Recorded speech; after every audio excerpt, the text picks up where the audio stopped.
오늘은 지난주에 이어서 좀 초고 쓰는 방법하고 뒤에 이제 아까 말씀드린 대로 어,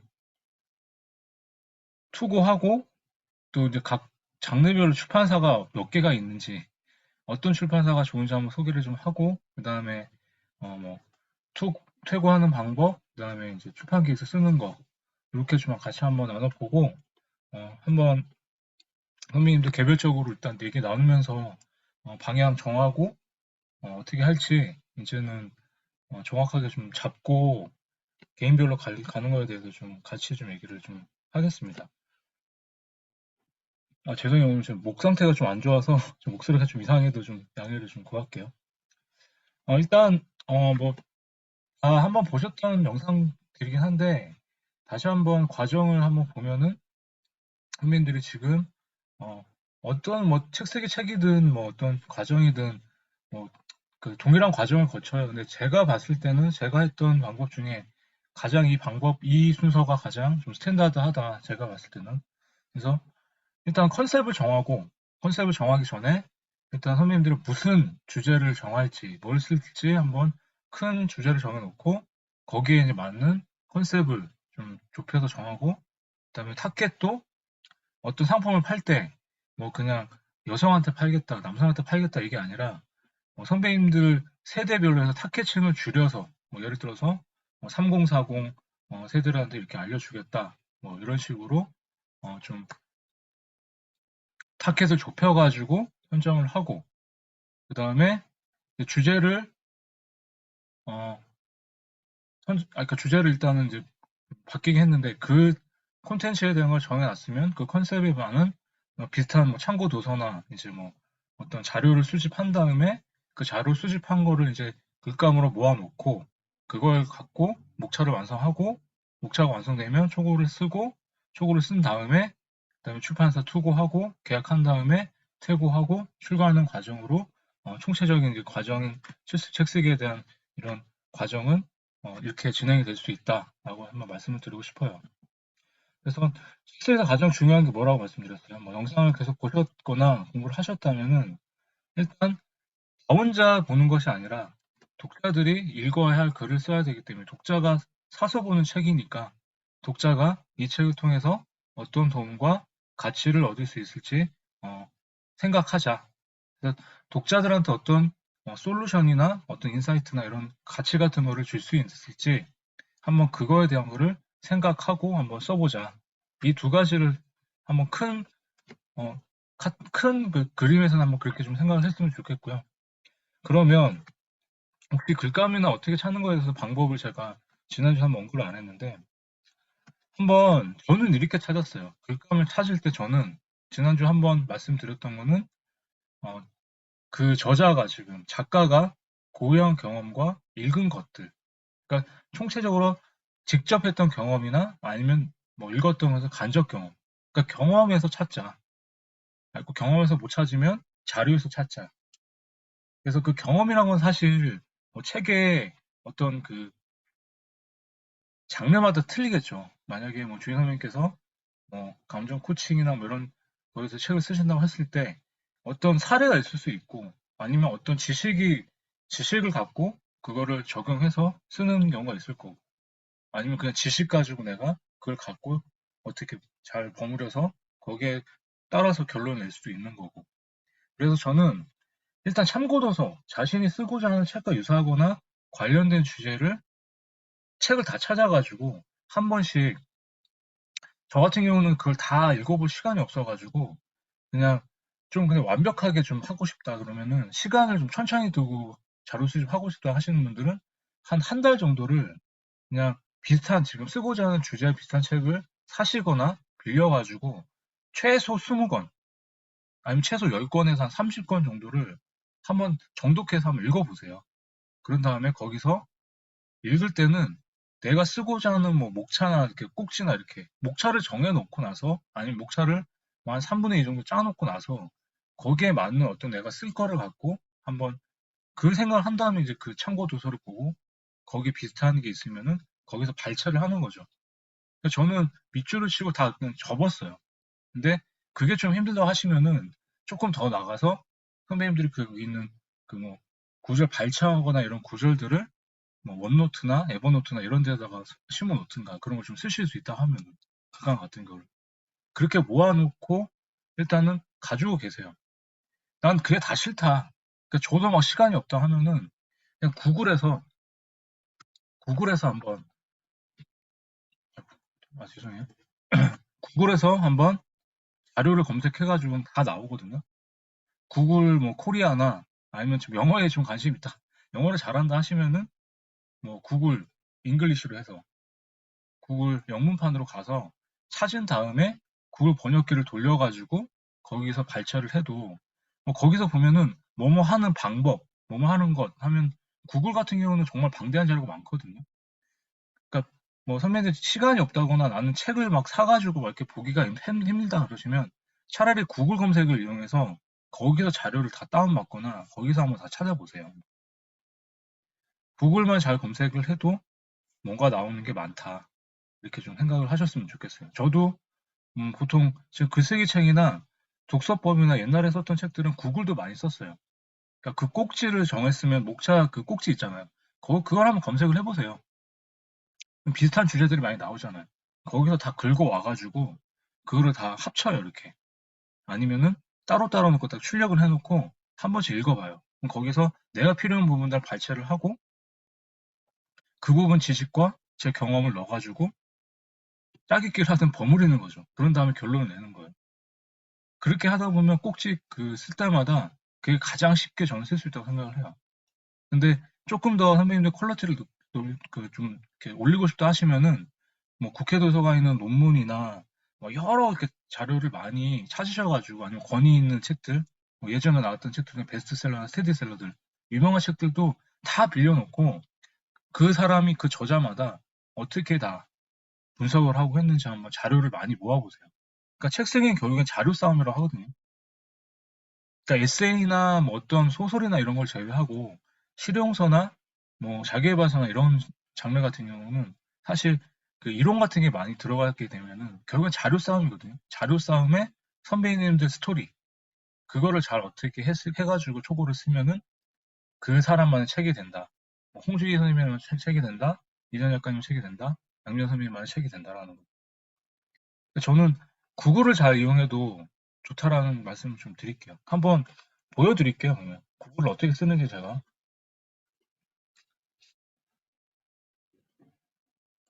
한번 보세요.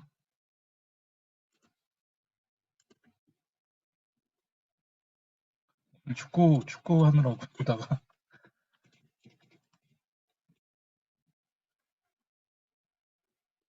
혹시 화면은 켜주실 수 있으면 켜주세요. 한번 이따가 어차피 얼굴 보고 얘기할 건데 부득이한 경우 아니면 한번 좀 켜주시고 정말 아니라면은 그냥 편하게 좀 들어주셔도 됩니다.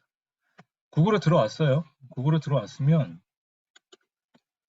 제가 오늘 썼던 글이 어, 제가 오늘 썼던 글이 뭐지? 하나에 보시면은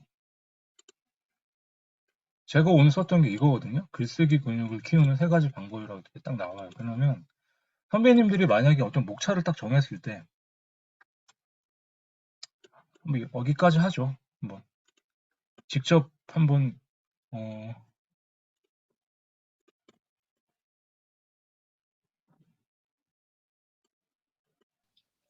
아, 선생님, 제가 네, 눈이 좀 많이 아파서 네, 화면을 좀 끄고 볼게요. 아, 네, 네, 네, 그러셔도 돼요. 예, 아니 죄송, 뭐 굳이 너무 아프신데 무리하지 마시고 그냥 네, 끄시고 편하게 들어주십시오. 네, 죄송합니다. 아, 아닙니다. 일단은 제가 그 주희 선배님한테 드렸던 목차를 갖고 한번 제가 써보겠다 한번 볼게요. 이렇게 공유를 한번 해볼게요.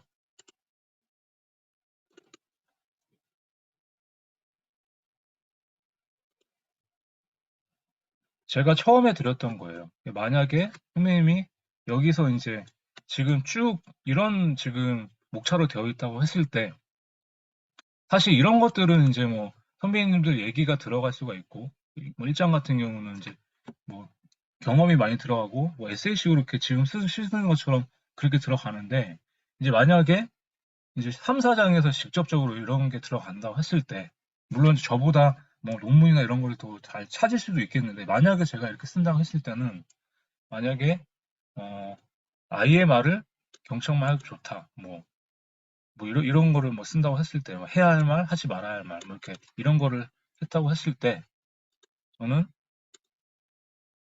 일단 구글에 들어갑니다. 그러면 그냥 여기서 키워드를 그냥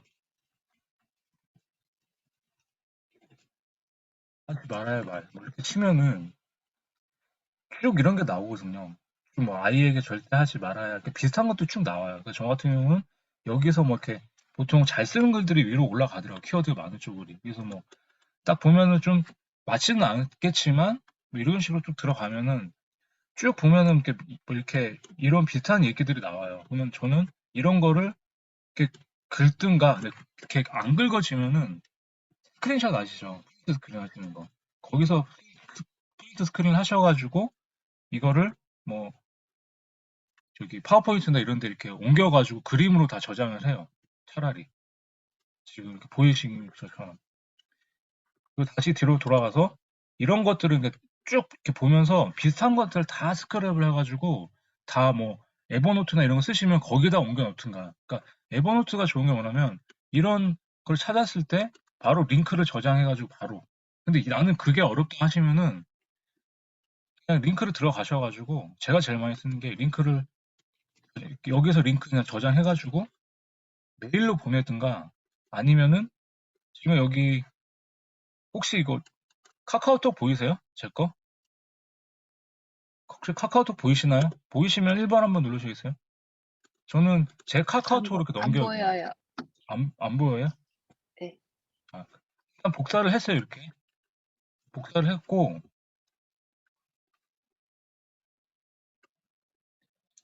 제 카톡에서 자기 카톡 있죠, 여기. 자기 카톡. 여기다가 이렇게 복사를 해요, 이렇게.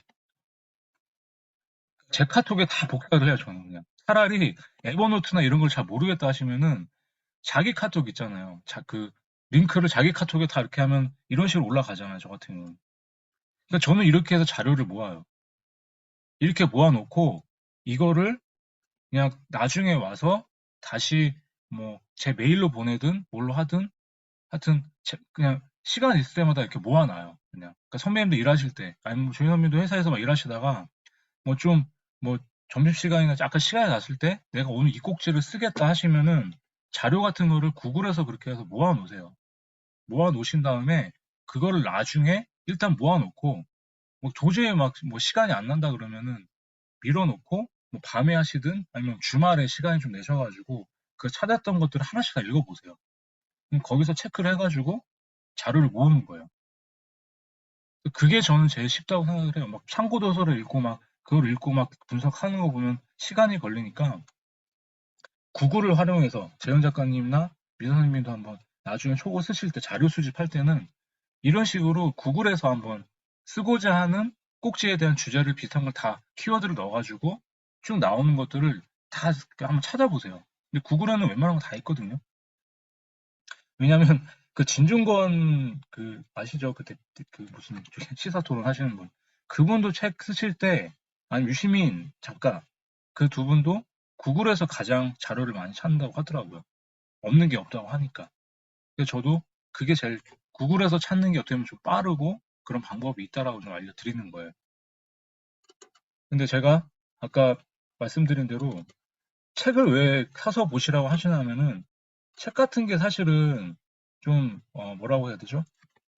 많아요. 책에 나오는 그 양들이 그래도 구글에서 나오는 거랑 좀 양도 그렇고 책의 자료 퀄리티도 좋고 그러니까 저는 근데 그 두 개를 다 병행할 수 있으면은 한번 선배님들 한번 해보셨으면 좋겠고요. 그리고 다시 돌아갈게요. 그리고 만약에 그 책을 사고 싶은데 새 책이 너무 그러니까 새 책을 사가지고 읽지도 않는데 그거를 너무 아깝다 그러시면은 알라딘 중고서점이나 예스 중고서점 같은 데 가셔갖고 중고서점에 가면 옛날 책 많이 팔잖아요. 막 이렇게 한 반값에 팔든 뭐 3,000원에 팔든. 그래서 중고서점 가가지고 그렇게 사셔갖고 자료를 모으셔도 돼요. 그러니까 저는 제가 했던 방법이 구글을 이용하고 중고서점 가서 계속 볼 거니까 도서관에서 빌리는 거는 그래도 한 2주밖에 안 되잖아, 연장하도 그러면. 근데 어차피 책 쓰기를 그냥 자료로 쓰실 거면은 자기가 찾아가지고 비슷한 책을 그냥 사세요. 사시고 보고, 만약에 그게 좀 부담이 된다 하시면은 그냥 한 10권 정도에서 참고도서를 활용하시고, 나머지는 구글을 활용해서 선배님들이 쓰시고자 하는 자료를 모아라. 이걸 말씀드리고 싶어요. 그래서 그만큼 글감이 많아져야 그 꼭지마다 쓸 거리가 많아지는 거잖아요. 예, 그렇게 한번 좀 말씀을 드리고 싶고요. 그리고 뭐 초고는 말씀드린 대로 그냥 글자 크기 10에 자간 160, 꼭지당 2매인데 제가 항상 외치는 거는 꼭지당 2장까지는 쓰지 마시고요. 2장을 채우기 힘드니까 한 장 반, 1.5매에선 1.5매 좀 이상 그 정도를 쓰는 걸로 원칙을 하자. 그래서 처음에는 저는 항상 기본적인 구성이 경험, 감정, 느낌, 경험, 감정, 그다음에 결론, 그다음에 중간에 인용. 이거를 항상 머리에 박고 쓰시고, 지난주에 말씀 안 드렸던 걸 하나 좀 말씀드려볼게요. 전체적으로 쓰실 때 처음부터 막 쓰시지 마시고요. 제가 썼던 방법입니다. 선배님들이 진짜 아까 준 선배님 보여드렸던 만약에 3장, 4장이 보통 보면은 내가 하고 싶은 솔루션이나 내가 적응했던 최종 노하우나 이런 것들이 가장 많이 들어가요. 왜?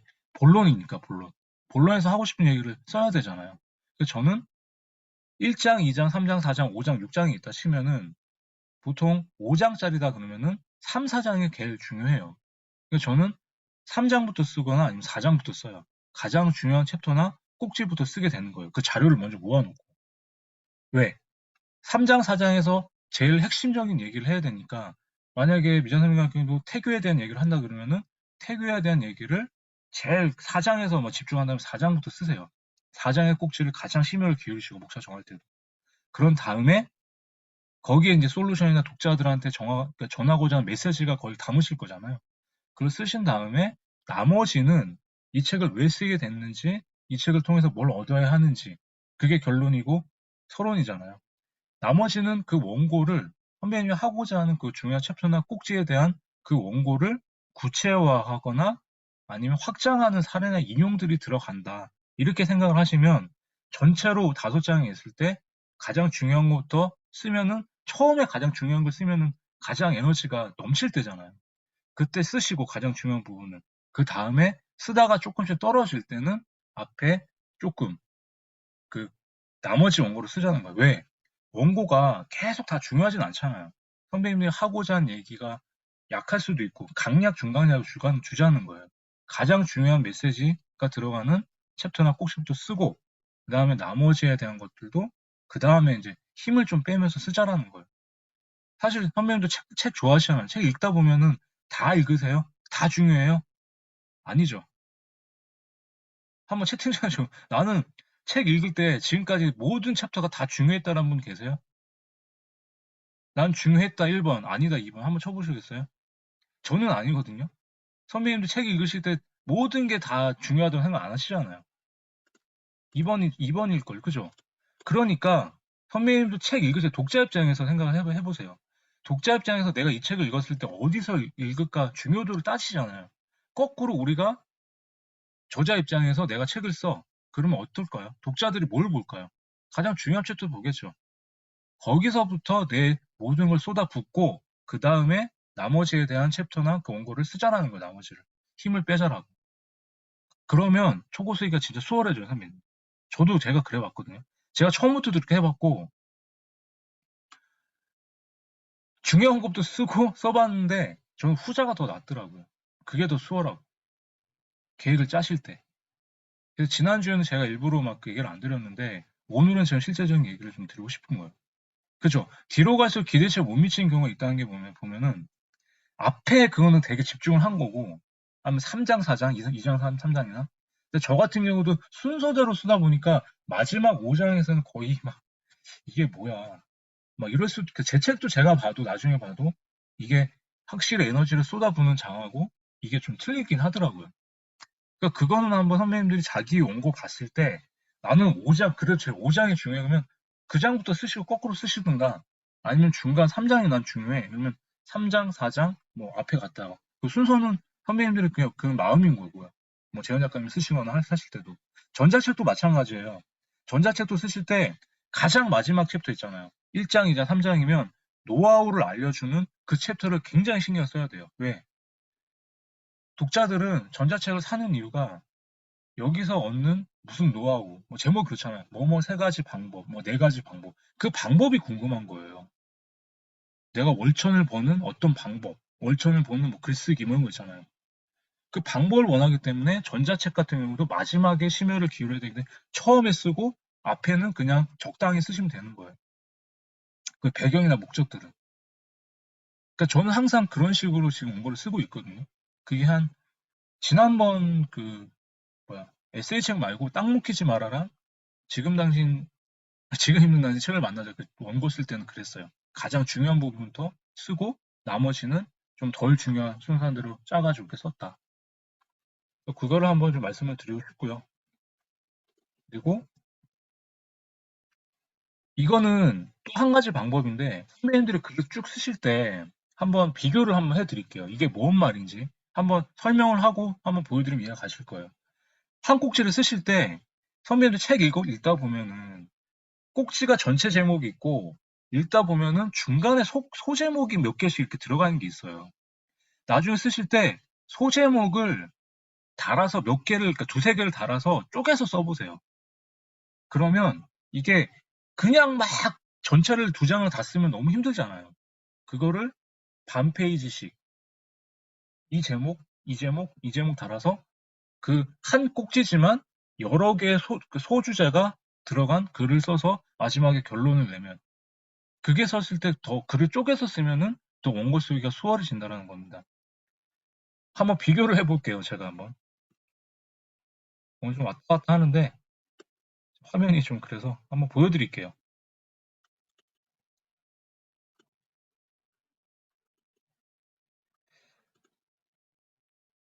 제가 예전에 썼던 원고를 한번 보여드리면 제가 제일 처음에 미친 실패력 원고 썼을 때 한번 보여드리면 모멘텀 책을 먼저 보여드리죠.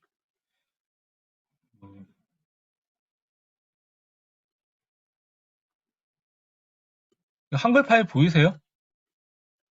한글 파일 보시면 제가 제일 처음에 썼던 글이에요. 진짜 첫 책 쓸 때 원고거든요.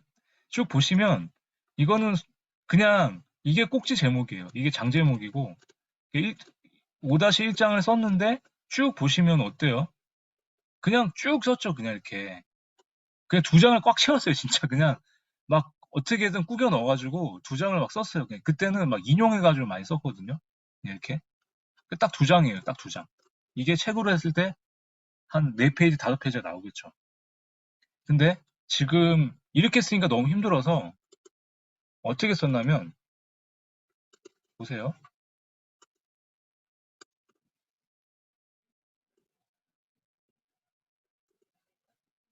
땅 묵기 전화 책 한번 보여드릴게요. 땅 묵기 전화 책 보시면은 이거 아니구나. 죄송해요.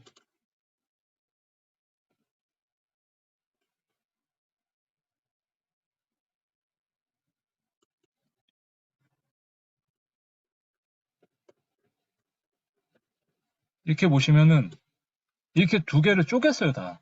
그러니까 이게 한 챕터고요. 이게 챕터고 이렇게 꼭지 제목을 소주제로 해가지고 하나, 둘, 셋 이렇게 나눴어요. 이렇게. 그럼 나누면 어때요, 선생님 보면은? 이게 하나, 둘, 그다음에 셋 이렇게 되면 어때요? 각 한 꼭지인데 각도 소주제로 해가지고 하나, 둘, 세 개의 글이 들어가요. 그러면 이렇게 글을 쪼개서 쓰면 더 쓰기가 수월한 거예요. 만약에 주희 선배님이 어떤 걸 쓰겠다 하시면은 앞에는 어떤 이론을 넣고 그 다음에 소주제는 이제 경험을 넣고 그 다음에 결론 쓰고 이렇게 딱딱 쪼개서 쓰면은 원고를 채우는 게 보세요. 칸도 되게 넓어지고 아까 빽빽한 거랑 좀 차이가 나죠. 보시면은 이거랑 이거랑 제가 두 개를 띄워봤거든요. 이거 보이시죠? 화면 보이세요? 차이가 있죠. 이거는 그냥 쭉 쓴 거예요. 그러고 보니까 쭉 쓰다 보면은 글을 나누지 않기 때문에 어떻게든 제가 경험, 감정, 뭐 인용, 결론 그 목차를 2장 안에 꽉 채웠어야 됐어요. 근데 그게 아니라 이게 너무 힘들다 나는. 이게 너무 힘들다. 그냥 블로그에서는 한 장 채우기도 간신히 힘든다 그러면은 옆에 것처럼 이렇게 한번 써보세요. 이렇게. 하나 더 나가 보면은 이거는 이제 제가 실용서니까 일단 보여드리는데 하나 더 보여드릴게요. 지금 읽는 당시 책을 만나자 한번 보여드릴게요. 보이시죠? 이것도 보면은 보세요. 1-3장인데 주제가 2개로 나눠져 있어요. 하나, 뒤에 보시면 둘. 보통 보면은 한 장 반밖에 안 썼어요. 한 장 반.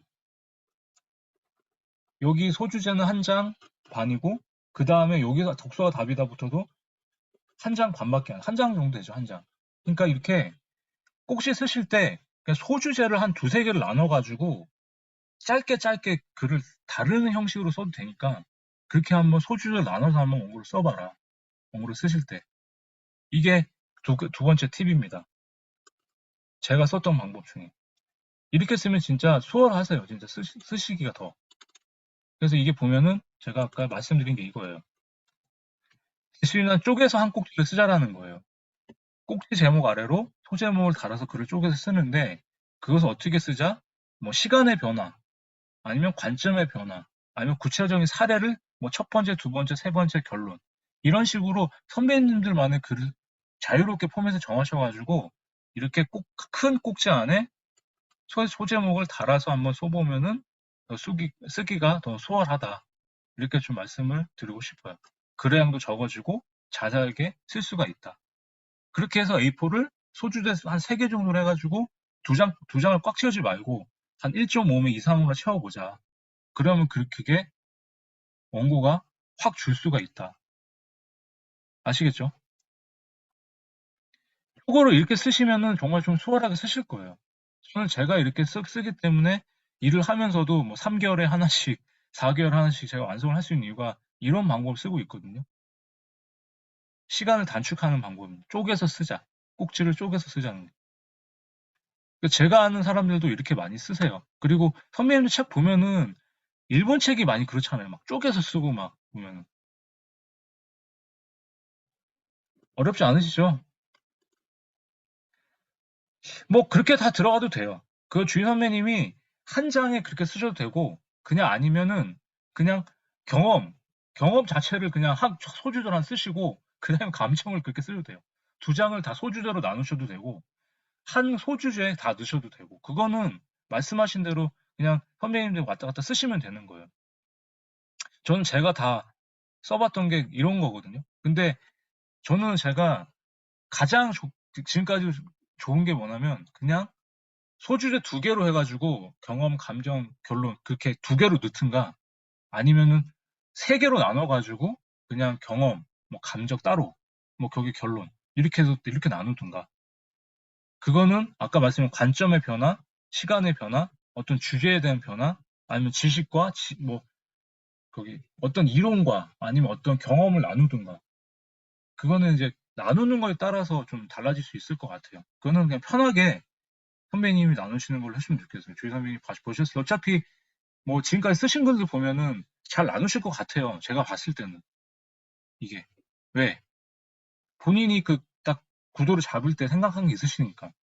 근데 그거를 꼭 틀에 갇히지 말자. 근데 저는 이제 그 큰 틀을 쓰실 때 처음에 서로는 그 경험, 그 다음에 거기에 느낀 감정, 인용, 결론. 이거는 생각을 하시고 쓰면은 그거에 대한 기승전결이 딱 나오니까 그렇게 한번 생각을 해주시면 좋겠다라는 거예요. 이렇게 한번 써보세요, 한번. 출간 계획서는 한 번 더 말씀을 드리면 제가 여기 있는 게 다 들어가면 돼요. 뒤에 한번 보여드릴게요. 일단 책의 컨셉과 주제가 제일 먼저 들어가고 그 다음에 내 등의 컨셉인데 참 나와 비슷한 그 경쟁 도서와 뭔 차별화가 있는가 컨셉에는 이제 그 내용이 들어가야 되고 그 다음에 내가 예상하는 구체적인 독자들 타겟이 어디인가 그리고 이 책을 쓰게 된 동기와 배경은 무엇인가 이 책이 다른 책과 비교했을 때 뭐가 차별화될 수 있을까? 이런 내용이 들어가요. 그리고 내가 이 책을 어떻게 팔 수 있을까? 마케팅을 할 수 있을까? 그리고 저자 이력과 목차 소개를 마지막에 하는 걸로 출간 계획 씁니다. 이따가 제가 톡방에 제가 쓴 샘플이나 이런 거는 올려드릴 테니까 한번 참고를 하시고 한번 이 화면을 한번 보시면 이렇게 돼 있어요. 제가 주로 쓰는 출간 계획서 화면입니다. 보세요. 제목 들어가 있죠. 그리고 선배님도 이제 프로필 들어가는데 여기 프로필은 저처럼 이렇게 쓰셔도 되고요. 아니면은 굳이 나는 내가 학교를 어디 다니고 직장 이런 거 들어가기 싫다 그러시면은 필명으로 쓰셔도 돼요. 필명으로 쓰시고 그냥 나는 뭐 감정 코치 뭐 합니다. 나는 뭐 춤추는 작가입니다. 뭐 이런 식으로 나를 꼭 이렇게 드러내지 않고 그냥 제 하나의 부캐로서 해가지고 이렇게 하셔도 돼요. 그거 가지고는 뭐라 안 해요. 그 다음에 분야, 그다음 내 책을 왜 썼는지에 대한 콘텐츠 얘기 나오고, 그 다음에 핵심 고객은 타겟층이겠죠. 그리고 내 핵심 컨셉은 여기 책 기획 의도랑 맞춰가지고 내 책은 한 문장으로 어떻게 정리할 수 있을까? 그거를 생각을 하셔야 돼요. 제일 중요한 게 선배님들 쭉 책을 쓰셨잖아요. 그러면 내 책은 뭐뭐입니다. 한 줄로 요약을 하실 수 있어야 돼요. 내 책은 뭐 이래서 막 정한 게 아니라 만약에 주희 선배 같은 경우는 내 책은 뭐 사춘기 엄마들의 뭐 감정과 뭘 다룬 책입니다. 이렇게 딱 명확하게 한 키워드로 나와야 되고요. 그리고 재현 작가님 같은 경우도 만약에 내가 옛날에 나의 뭐 그 에세이를 썼다 그러면 어떤 사람들한테 뭘 할 수 있는 에세이다.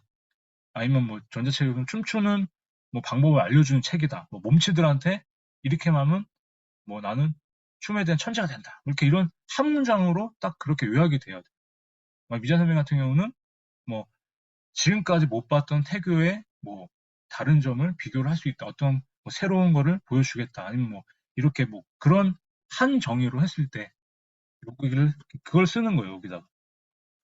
그리고 가장 또 중요하게 생각하는 출판사라는 게 선배님들의 역량을 보는 거죠. 홍보랑 마케팅을 어떻게 할 건데, 어떻게 팔 건데. 그러면 보통 초보 작가들이나 이런 분들은 여기서 탁 막혀요. 근데 여기서 사기를 치셔도 돼요. 근데 사기를 치더라도 그냥 막 허풍으로 떠는 게 아니라 이미 갖고 계신 SNS가 있잖아요. 뭐 재현 작가님이 말씀하신 나는 파워블로그다 그러면은 파워블로그로 몇 명의 이웃이 있고 나는 그 이웃한테 다 팔 수 있다. 이렇게 적으면 돼요. 여기 보시면은 화면이 보이시는지 모르겠는데 여기 보이세요? 홍보 방안 보면은 개인 SNS에 5,000명을 활용한 첨부의 구매 동료를 하겠다. 그다음에 난 내 직장 네트워크를 통해서 구매를 시키겠다. 우리 회사의 뭐 모든 임직원을 통해서 전 직장까지 이런 걸 다 적는 거예요, 그냥. 선배님들 학연, 지연 있는 거 다 끌어내가지고. 그래서 이거를 딱 보고 그러면 출판사도 사실 뭐 긴가민가 하겠지만 뭐 워낙 이제 빠꼬미들이니까 그 사람들은 좀 말이 좀 그랬는데 워낙 전문가들이니까 선배님들 SNS를 다 이렇게 분석을 하겠죠, 이렇게 보면. 근데 지금 가진 뭐 계속 업데이트가 되고 계속 유입이 되고 하면은 그걸 보고 믿어요. 어쩔 수가 없어. 왜? 그 판매하는 거는 나가는 거, 나중에 그 결과를 봐야 될 거 아니에요. 지금부터 딱 속단할 수는 없잖아요. 그래서 딱 보고 여기서 출간 그 매수를 정해요.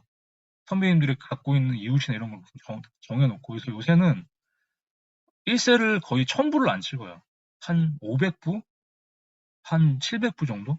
왜냐면 이제 출판사도 워낙 어려워지니까 그냥 초판을 적게 찍는 거예요. 그래서 선배님들한테도 선배님 물어봐요. 1000부를 다 찍으면 팔 수 있으세요? 못 판다 그러면은 그냥 부수를 좀 줄여달라 하시고 나중에 이게 잘 나갔을 때 2세 때 제가 더 많이 팔겠다. 뭐 이런 식으로 얘기를 하면 돼요. 그래서 이런 거는 좀 그냥 있는 거 갖고 제가 활용해서 그냥 이름만 나중에 투고하실 때 제가 드린 거에서 그냥 선배님도 여기만 바꾸세요. 그냥 똑같이 쓰시고 여기 뭐 직장을 팔겠다면 직장명 따로 바꾸시고 아니면 어디 모임 이런데 그리고 뭐 보면 이건 똑같이 해도 돼요. 초등학교, 고등학교 모임 활용한 구매 동의하겠다. 뭐 네이버 밴드에 없는 것도 그냥 만들어내서 아니면 찾아서 가입을 하시든가. 그래서 나중에 이렇게 하시면 되고요. 그 다음에 마지막에 이제 목차 리스트를 마지막에 적어주면 보통 2장으로 끝나는데 이 출간 계획서가 되게 자세하게 쓰는 데도 있고요. 저처럼 이렇게 막 2장, 3장으로 끝낸 데 많은데 이게 가장 노멀한 폼입니다. 제가 갖고 있는 것 중에. 전 지금까지 이걸로 다 했는데 플러스로 만약에 선배님들이 나는 진짜 좋은 출판사랑 아니면 그 확률을 높이겠다 하시면은 혹시 뭐 주위 선배님도 만약에 뭐 재현 작가님 같은 경우도 이렇게 강사 프로필처럼 파워포인트로 이렇게 만들어가지고 아니면 요새 많이 쓰면 노션이나 뭐 트랜스노나 이런 그 저기 메모 툴 있잖아요. 구글 막 이렇게 툴 같은 거. 거기다가 본인의 그 툴을 사용해서 이게 출간 계획서를 만들어 보는 거예요. 그래서 만약 파워포인트로 만든다 하면은 우리 강사 막 프로필 낼 때 있잖아요. 막 회사 브로셔 만드는 것처럼 좀 되게 화려하게 만들어가지고 자기 사진도 넣고 근데 이런 내용을 파워포인트로 쓰는 거죠. 이렇게 좀 폰트 이쁘게 해가지고. 그럼 한 10장 뭐 아직 나와요. 많으면. 요거 한 장, 그 다음에 뭐 프로필 소개 한 장, 뭐 자기 사진도 넣고, 그 다음에 그렇게 하면 10장으로 보내가지고 파워포인트 파일로 이제 보내면, PPT로 보내면 대부분이 한글로 그 출간 계서를 보내는데 파워포인트로 보내니까 한번 눈에 띌 수 있겠죠. 그래서 그런 방법으로 해서 계약을 잘하는 분도 있었다. 그리고 출간 계획서 그냥 쓰실 때도 그냥 이 출간 계획서 이렇게 쓰지 마시고 뭐 앞에 제목을 뭐 좀 약간 좀 마케팅 그러니까 좀 호기심 부르게 하는 그런 제목도 있잖아요. 뭐 이렇게 다 아는 거지만 대박 원고가 뭐 넘친 뭐 이렇게 출간 계획서입니다. 뭐 이런 식으로 이렇게 제목을 딱 그냥 정하거나 이런 방법도 있다고 하더라고요. 그래서 저는 제가 아는 분이 정말 글은 제가 봐도 막 못 쓰는데 출간 계획서를 띠깔나게 잘 써가지고 그냥 컨텐츠가 또 괜찮았던 것 같기도 한데 그걸 통해서 좀 이름 있는 출판사랑 계약을 하는 걸 봤어요. 그래서 저도 따라해봤는데 잘 안 되더라고요, 저는. 근데 저도 그냥 이러고 이걸로 해가지고 한 뭐 보통 두세 군데 러브콜럼 받아가지고 거기서 이렇게 선택을 했다 이렇게 좀 말씀을 드리고 싶어요. 그래서 이렇게 써가지고 투고를 하세요. 출판사 이제 나중에 이제 막 리스트 다 드릴 텐데 뭐 출간 계획서는 이렇게 하는데 이제 제가 투고를 할 때 저는 이제 제가 처음에 말씀드린 200군데, 300군데에서 다 1차 투고를 해요. 보통 100군데, 200군데 1차 투고를 하는데 요새 좀 고민을 해보니까 제가 지난번에 이제 지금 있는 당신 책을 만나잖아. 닥치고 있을 같은 경우는 땅문 키즈마 같은 경우는 이제 맞는 출판사를 찾아서 보냈어요. 한 10군데, 20군데를. 그러니까 그렇게 보내니까 전화는 와요. 미팅을 한번 하자. 그래서 장르별로 맞춰가지고 투고를 하는 것도 하나의 방법이다. 아니면 난 다 귀찮다 그러면은 그냥 장르별 출판사를 다 찾아서 거기에 다 일괄로 투과를 하든지. 그것조차 피곤하다 그러면은 그냥 출판 리스트에 있는 그 출판사 리스트에 있는 모든 걸 다 보내세요. 그 팁 하나 알려드릴게요. 그걸 이메일별로 하나하나씩 다 보내야 되는 게 번거롭잖아요. 근데 한번 보세요. 그러면 나중에 보실 때 그래서 이메일 이렇게 쓰시잖아요. 이렇게 메일 쓰잖아요. 메일 쓰실 때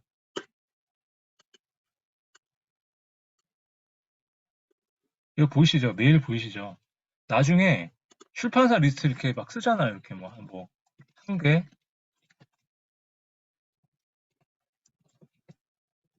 대규모로 보낼 때 이렇게 해가지고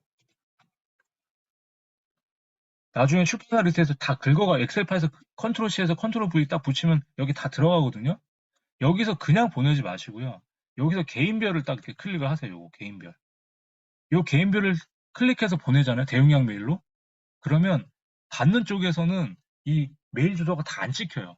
그냥 그 메일 주소만 찍혀요. 그러니까 대용량을 보냈는데 개인이 받은 것처럼 하는 메일이 이 개인별이에요. 개인별. 이걸 클릭하고 보내셔야 돼요. 한 번에 보내실 때. 이거 한번 보여드릴게요. 제가 보냈던 거.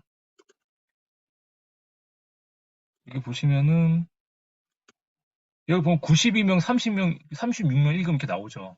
그러니까 대박 투고 온 거 해가지고 제가 보낸 게 지금 보시면은 이 쭉 있는 이메일을 한 번에 다 보낸 거예요. 대용량으로. 다수한테. 근데 다수한테 보낼 때 어떻게 해라? 쓸 때 여기 개인별로 꼭 클릭을 해서 보내셔야 된다. 만약에 클릭 안 하고 그냥 다 보내잖아요? 그럼 받는 쪽에서 모든 출판사가 내가 그 저자가 투고를 아무데나 투고를 했구나 이렇게 받아들이는 거예요. 메일 주고 다 찍히니까. 우리 그 많은 메일 받을 때 그렇잖아요. 근데 네이버에서는 요거를 클릭을 하고 보내시면 받는 쪽에서도 한 사람이 보낸 것처럼 그렇게 보인다라는 거예요. 그 메일만. 출판사 메일 하나만 받는 쪽에서는. 그래서 그렇게 보내셔야 됩니다. 나중에 보내실 때는. 오늘 뭐 너무 많은 얘기긴 한데 그래도 알고는 계셔야 되니까. 그러면 선배님들이 지금 갖고 계신 출판사 리스트를 한번 보겠습니다. 장르별로. 유아 어린이 딱 보면은 뭐가 보이세요? 뭐 삼성 출판사, 길벗 어린이, 국민서관, 아울북, 뭐 단푸스, 동양북스. 나중에 이 자료 끝나면 다 보내드릴 테니까 이 리스트는 체크를 먼저 해보세요. 선배님들이 어떤 장르를 쓰실 때. 그래서 제가 봤을 때는 요 장르 안에 들어가 있는 에다가 1차 투고를 먼저 하는 게 확률을 높일 수가 있을 것 같다라는 얘기를 좀 드리고 싶어요. 원고 퀄리티를 높인 다음에. 그럼 볼게요. 자기 개발을 많이 쓴다 그러면은 뭐 재윤 작가님이 여행을 쓰신다 그러면 달, 해냄, 중앙북스 이런 데가 여행 에세이가 많이 나오는 출판사라고 하더라고요. 그리고 육아책을 쓰시겠다 하면은 다산북스, 청림, 길벗. 그러니까 좀 유명한 회사들인데 유노라이프 같은 데가 보면은 어머니들이 아까 사춘기 뭐 이런 하는 감정육아 이런 것도 이런 회사에서 많이 나오더라고요. 그리고 자기개발 같은 거 보면은 뭐 쭉 나오죠 이렇게 보면 토네이도 근데 이렇게 보면 다 큰 회사긴 해요. 이 부크럼 빼고 뭐 김영사 이렇게 보면은 그러니까 이거는 어떻게 보면 좀 중견 출판사 위주로 쓴 건데 그래도 이런 출판사랑 또 이렇게 계약이는 좋잖아요. 그래서 한번 이렇게 언급을 했고 뒤에 또 한번 볼게요. 뭐 역사, 예술, 종교 이런 거 쓰실 거 아니죠. 뭐 사회정치 보면 에세이 같은 경우는 좀 사진이 그런데 뭐 다산북스, 뭐 가나출판사, 마음산책 보통 보면은 여기 가나출판사라 마음산책 보이시죠? 그리고 수호서재, 달, 허밍버드, 빌리버튼, 아르테, 마음의 숲 이런 데들이 에세이 책을 제일 많이 하는 출판사예요. 제가 알기로는. 제가 다 투고를 해봤는데 그래서 에세이 책들을 이렇게 써보시고 만약에 이제 뭐 저기 주희 선배님 같은 경우는 뭐 어디에 해당할지는 모르겠는데 뭐 인문 쪽이나 아니면 여기 육아 쪽에 속할 수도 있겠죠. 육아 쪽에 이런데 요런데 그런 걸 딱 보고 투고하실 때는 일단 1차적으로는 이걸로 보자. 저는 좀 해서 한번 언급을 해드린 거예요. 출판사 되게 많죠. 한번 채팅창에 적어요. 출판사가 몇 개나 있을 것 같아요, 우리나라에? 선배님 한번 쳐보세요. 출판사가 우리나라에 몇 개가 있을 것 같으세요? 그냥 대략적으로 한번 써보세요. 우리나라에 1300개, 1000개. 또, 재현 작가님이 몇 개나 될 것 같은데요?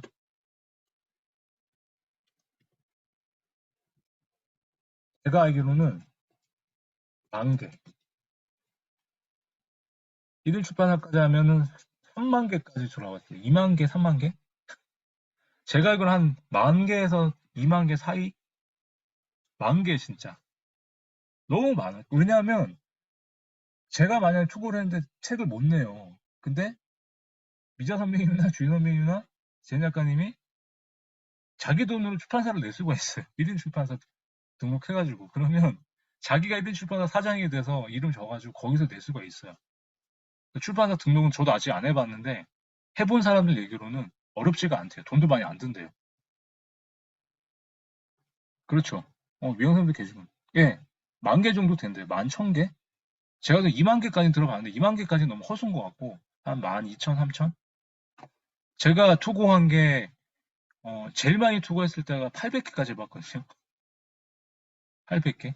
제가 지금 갖고 있는 명단이 700개짜리가 있고요. 300개짜리가 있어요. 그래서 그걸 드릴 테니까 나중에 한번 좀 하시면 될 것 같고 아니면 거기에 없는 것들은 요런 데 나와 있는 책에 나와 있는 요 자료 가지고 한번 찾아보셨으면 좋겠어요.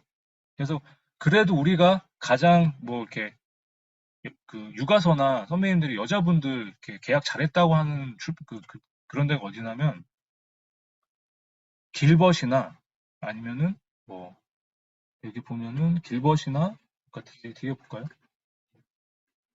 일벗 아니면 뭐 형님 아니면은 뭐 솔로레비도 괜찮고 그리고 유노라이프, 유노북스라고 있거든요. 그쪽하고도 많이 좀 하는 것 같더라고요. 그러니까 일단은 그래도 막 어디든 받아주는 출판사는 분명히 있거든요. 그래도 좀 큰 데랑 한번 해보자. 한번 그 꿈을 좀 가지시고 한번 해보시면 좋을 것 같아요. 아시겠죠? 그래서 이렇게 투고를 해가지고 그때 보여드린 대로 이제 투고 메일, 아니, 거절 메일이 계속 옵니다. 거절 메일 와도 마음 다치지 마시고 계속 투고를 하자. 거절 메일도 상처받지 마시고 했고요. 그래서 계약을 합니다. 이거는 그때 한번 처음에 제 그 무료 영상 할 때 말씀드렸던 건데 기획 출판, 반기획 출판, 자비 출판이 있는데 우리는 기획 출판을 받자. 초보 작가는 근데 기획 출판하지만 무조건 계약금을 받을 수도 있어요. 그러니까 그게 선인세예요, 선인세. 첨부를 찍었을 때 내가 이 첨부가 다 안 나가더라도 첨부된 인쇄를 먼저 받는 게 계약금이에요. 그게 기획 출판. 작가가 내는 돈 없이 출판사에서 컨택해서 계약합시다 해가지고. 근데 반기획 출판은 뭐냐? 그때도 한 말씀드린 대로 조금 애매해, 초보 작가가. 근데 반반씩 부담하자는 거예요. 출판사에서 유통과 마케팅을 담당해 줄 테니 너는 인쇄 비용만 내라. 투자하는 거예요. 그러면 인세를 조금 더 높게 받겠다. 그럼 인세는 얼마냐? 계약 조건에서 보통 초보 작가들은 팔리는 책의 5%에서 7%로 했어요. 5에서 7%. 10%가 안 돼요. 근데 보통 10%까지는 줘요. 만 원에 만약에 주희 작가님 책이 나간다. 유재 작가님 책이 나간다 그러면 1,000원을 받는 거예요. 한 권 팔을 때 1,000원 버는 거예요. 그럼 10건 나가면 만 원이에요. 10건이 나가야 만 원을 버는 거예요. 인세 10%가. 그럼 인세 5%는 얼마예요? 만 원짜리 책이 500원을 버는 거죠. 그럼 500원을 500만 원을 벌려면 몇 권을 팔아야 되겠어요? 내가 인세를 500만 원을 받고 싶어요. 근데 책이 만 원이야. 그럼 몇 권을 팔아야 될까요? 숫자상으로 계산이 되겠죠. 저도 수학이 약해서 바로 생각이 안 나. 정말 많이 팔아봐야 500도 안 되고 200만 원? 그러니까 진짜 인세로 200만 원을 받으면 잘 받은 거예요. 나중에 선배 팔았을 때. 그러니까 작가들이 생활이 안 된다는 거예요. 그걸 말고 다른 걸 수익화를 만들어요. 그러니까 책은 쓰되 그게 브랜딩해서 강의를 하거나 아니면 강의를 통한 사업을 하거나 그게 돈을 버는 거죠. 그게. 그걸 통해서 유튜브를 찍어서 유튜버가 돼서 대박이 나든가 뭐 이런 방법들이 있겠죠.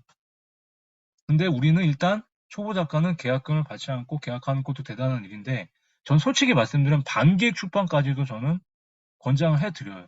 저는 제가 그렇게 해서 출간을 해서 이어갔거든요. 왜냐하면 투자를 한다고 생각하면 얼마를 한 150에서 200만 원 정도 한 1,500부 찍을 때 그 돈을 줘요. 반기획 출판 하는 출판사들이 있거든요. 그러면 거기는 인세를 25%까지 줘요. 그럼 선배님들이 만 원짜리 책을 팔았을 때 얼마를 벌어요? 2,500원을 버는 거예요. 그럼 4권 팔면 만 원 버는 거죠. 아까 10%의 차이대랑 뭐가 틀려요? 투자한 만큼 더 주는 거죠. 그러니까 그것도 한번 고려를 해보시라는 거예요. 꼭 이게 사람들이 생각에 내가 작가가 이렇게 써놨지만 제가 여기다가 이렇게 계약금을 받지 않고 대단하게 써놨지만 그것보다도 그냥 계약을 하시고 돈을 투자라고 생각하시고 그걸 내가 투자한 게 100만 원을 투자했어. 만약 그 인쇄비를. 그럼 나중에 내가 더 팔아서 25% 파니까 그냥 뽑으면 되잖아요. 책을 팔아가지고 인쇄를 받으면 되니까. 그러니까 그렇게 생각을 했었으면 좋겠어요. 그래서 솔직히 저는 계약하실 때 이 자비는 절대 하지 마시고 반개까지는 한번 고려를 하시면서 책을 내는 것도 나쁘지 않다. 저는 제가 한 권을 그렇게 두 권을 그렇게 반개획을 해봤거든요. 나머지는 다 기획을 했는데 그래서 그거는 이렇게 좀 말씀을 드리고 싶어요. 그리고 태고는 나중에 계약을 하고 나서 이제 편집자와 이제 혼자 초고를 계속 수정하는 작업입니다. 일단 저는 3-4번 정도가 일반적인데 많이 시키면 많이 시켜요, 진짜. 토할 때까지. 그럼 최고 방법은 뭐냐? 말씀드릴게요. 이거는 글쓰기가 똑같아요. 많이 할수록 좋다. 오래 할수록 좋다. 근데 매일 자주 하면 안 좋다. 간격을 두고 하자. 그래서 투고를 하실 때는 한 챕터를 많이 끝나셨잖아요. 그럼 하루 쉬시고 그 다음날 또 보세요. 간격을 두고 봐야 이게 머리가 맑을 때 보지 매일 똑같은 글을 보잖아요. 짜증만 나요. 고쳐지지도 않아요. 그럼 태고 방법은 또 어떻게 되겠냐? 첫 번째는 책 전체를 태고하시는 거예요. 처음 보실 때는 전체 구성과 흐름을 보고 이 내가 중요한 챕터를 썼을 때 이 구성이 맞는지 어떤 그러니까 대목차를 보고 꼭지 제목들이 있을 거 아니에요. 그게 어떤 걸 빼도 좀 흐름이 맞는지 그걸 보는 거예요.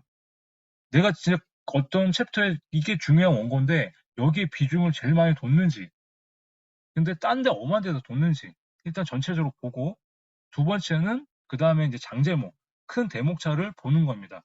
대목차를 아까 본 거에서 그 꼭지가 기승전결이 균형이 맞는지 보충이 맞는지 금방 다 진행할게요. 다들 피곤하시니까. 그리고 이제 꼭지별로 태고를 할 때는 주제가 잘 드러나는지 문장이 어색하지 않는지 오타자가 있는지 띄어쓰기가 있는지 다 아시는 거죠. 그래서 채팅창에 글이 태고는 세 번만 태고는 세 번만 쳐보세요. 태고는 세 번만 하자. 제가 오늘 목소리를 크게 안 하고 뭔가를 안 시키니까 계속 이렇게 집중을 안 하시는 것 같아서 태고는 세 번만 하자. 제가 일부러 늦게 하는 게 이유가 좀 다들 주무시고 하실 때 좀 조용히 하려고 했더니 토요일 오후가 더 피곤하실 것 같군요. 그리고 하나 더 치실 게 뭐냐면 솔직히 인쇄는 몇 프로까지 받고 싶으세요? 한번 쳐보시겠어요? 나는 인쇄를 몇 퍼센트까지 받고 싶다. 나는 책을 냈을 때 인쇄로 몇 퍼센트까지 받고 싶다. 그거는 이제 계약 조건에 따라 틀려서 생각하셔야죠. 책 쓰고 돈 벌어야 되는데 전자책은 80%까지 받는 게 있고요. 홍명 선배는 20%, 주 선배는 또 딱히 생각해는 없다. 일단 초고 쓰고 계약할 때 생각하자.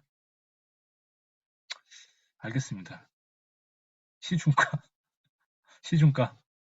알겠습니다. 너무 욕심이 없으신 것 같은데 다들 시가, 시가로 시가 좋네.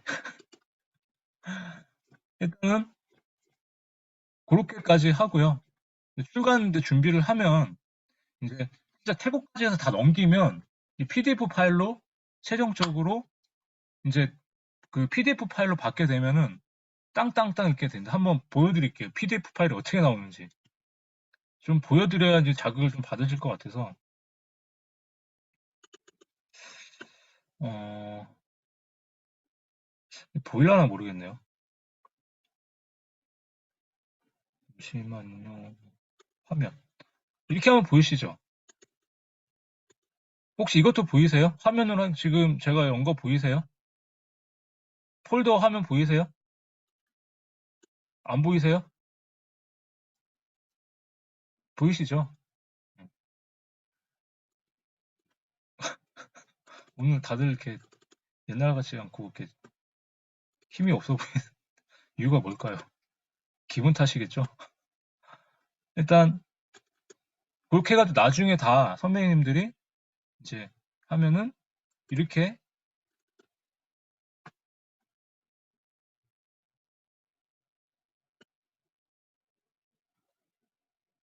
이렇게 안 열리네요.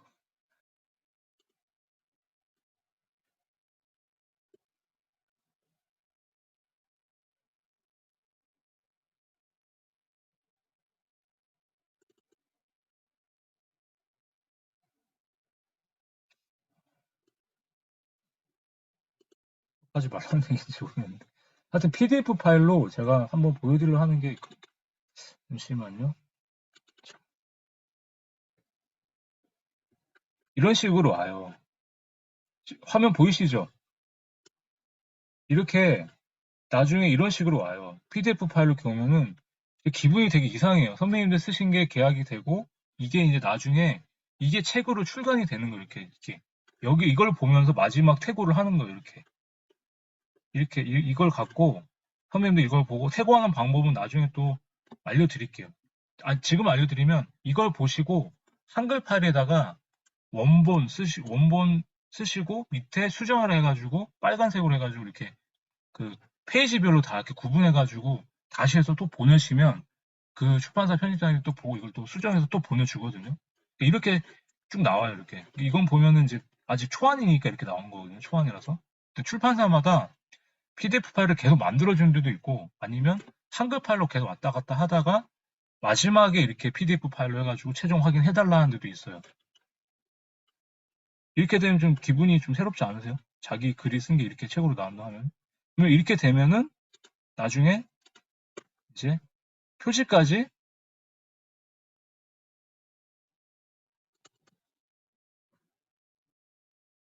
표지까지 이런 식으로 이렇게 와요. 그러니까 파일로 와요. 이렇게. 그럼 제가 출력해서 이렇게 얘가 이렇게 써놓은 거거든요. 이런 식으로 해달라고. 수정해달라고 이렇게. 그럼 이게 이렇게 해가지고 나중에 출간이 됐던 책이 이 책이에요. 똑같죠? 이런 식으로. 뭐 이렇게 했을 때 마지막에 뭐 뒤에 넣고 뒤에 뭐 빼달라고 했는데 이거 다 빼달라 그랬는데 안 빼줬어요. 저는. 그래서 그냥 나온 책이라서 좀 이런 거는 편집자랑 또 싸워야 된다. 이럴 때마다. 그래서 선배님들이 되게 완벽주의를 추구하고 난 내 책은 정말 예쁘게 만들고 싶다 하시면은 나중에 그 우리가 갑이거든요. 출판사가 을이에요. 출판사를 그냥 붙잡고 늘어주시면 돼요. 끝까지 계속 수정시키고 서로 얼굴 붉힐 때까지 그냥 그래야 좋은 작품이 나온다. 이렇게 말씀을 드리고 싶고 그래서 이게 끝나면은 아까 말씀드린 대로 표지 디자인 시간까지 나와서 선택하면 출간의 마지막 작업이 되는 거고 그 다음에 이제 인터넷 그 예스에 등록이 먼저 돼요. 온라인 서점에 먼저 등록이 되고 그 다음에 그 온라인 서점에 등록이 되면 예약 판매가 되죠. 예약 판매를 끌어올려야 오프라인 서점 나갈 때 책 부수가 많아진다. 이것까지 알고 계시면 될 것 같고 일단 나중에 그건 단계 하실 때 한번 선배님 또 얘기 같이 나눠보면 되니까 각 개인별로 또 이렇게 속도가 있으시니까 그건 하시면 될 것 같고요. 그래서 저는 작가와 저자의 차이는 아세요 혹시? 작가하고 저자의 차이는 아세요? 한번 채팅창에 작가와 저자의 차이를 한번 써보세요. 너무 어려운 질문인가요? 그냥 써주면 돼. 난 작가와 저자 같다고 생각한다. 이렇게. 어, 정확히 알고 계시네요. 저자는 책을 쓴 사람, 책을 쓴 사람이 저자를 하고요. 영어는 어서라고 그러나? A-U-T-H-O-R? 어서로 하고, 그 다음에 작가는 라이터 해가지고 글을 쓴 사람. 좀 영어 발음이 좀 안 좋아도 좀 이해하시고, 예. 어서, 그 다음에 라이터. 그 차이래요. 근데 우리는 지금 저자로서의 지금 삶을 살기 위해서 작가긴 하지만 라이터예요. 라이터인데 어서가 되고 싶어서 모인 사람들이니까 번데기는 아니고 갑자기 그냥 번데기 먹고 싶네요. 끝나고 번데기 먹으러 가야 돼. 원래 술을 안 먹으려 했더니 오늘 좀 갑자기 확 땡기는데요. 큰일 났네. 그래서 제가 준비한 거는 여기까지입니다. 그래서